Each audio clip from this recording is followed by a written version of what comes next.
আজি অফিসত কাম কৰি থাকোঁতে বাহিৰৰ পৰা ইমান লেতেৰা লেতেৰা গোন্ধ এটা অফিসৰ ভিতৰলৈ আহি আছিলে আৰু এই লেতেৰা গোন্ধখিনি সৃষ্টি কৰি থৈ গৈছিলে এজাক ডাঙৰ বৰষুণে।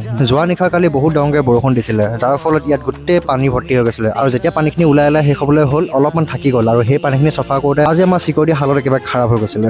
আজি পিছে মোৰো অলপমান কষ্ট হৈছিলে। যোৱা দুদিন ধৰি মই ঘৰত আছিলোঁ আৰু সেই দুদিনত ঢেৰ কাম ওলাইছিলে আৰু সেইখিনি কাম এতিয়া মই কৰিবলগীয়া হৈ আছে। আজিকালি অফিচৰ প্ৰায়ভাগ কাম ময়ে কৰোঁ। SKSI transportation, Hazarika SI godown, এনেকৈ আমি চবেই নিজৰ কামবিলাক বিলাই লৈছোঁ। আমাৰ ইয়াত বতৰটোৱে কিন্তু বহুত দিগদাৰ দিয়ে। যোনদিনা বৰষুণ দিয়ে সেইদিনাখন বানপানী হৈ যোগে দিয়ে আৰু যোনদিনা ৰ'দ দিয়ে সেইদিনা আপুনি থাকিবও নোৱাৰিব, ইমানে টিকা ফটা ৰ'দ দিব ইয়াত। মই গৈছিলোঁ ৰুমলৈ চাৰ্জাৰডাল নিবৰ কাৰণে, মোবাইলটো চাৰ্জ দিবৰ কাৰণে, আৰু সেইডাল আনিবলৈ যাওঁতে ইমানেই ৰ'দ পালোঁ ওপৰত, ইমানেই গৰম উঠিছিলে, মই 5 মিনিটো থাকিব নোৱাৰিলোঁ, গুচি আহিলোঁ। আৰু আহি থাকোঁতে তলত দেখিলোঁ পাইপ এডাল আৰু সেইডাল দি পানীবিলাক ইনে বৈ আছিলে আৰু সেইডাল লৈ মেলি মই অলপমান দাঙি চাইছিলোঁ, ওচৰতে দেখিলোঁ ট্ৰান্সফৰ্মাৰ। পানী আৰু ট্ৰান্সফৰ্মাৰ আচল দুটা বস্তুৱে লগ লাগিব লৈছিলে, ভাল বাছিলোঁ, নহ'লে ধামকৈ ফুটি থাকিলে হ'লে। মোবাইলটো চাৰ্জত দি মেলি তাৰপিছত মোৰ নিজৰ পেণ্ডিং কামবিলাক কৰিবলৈ ল'লোঁ আৰু সেইবিলাক কৰি থাকোঁতে মোৰ বহুত দেৰি হ'ল। বাহিৰত আন্ধাৰ হ'বলৈ হৈ গ'ল, লেপটপটো বন্ধ কৰিলোঁ, তাৰপিছত নিজৰ ৰুমলৈ গ'লোঁ। তো আজিলৈ ইমানে গাইছ, বাই।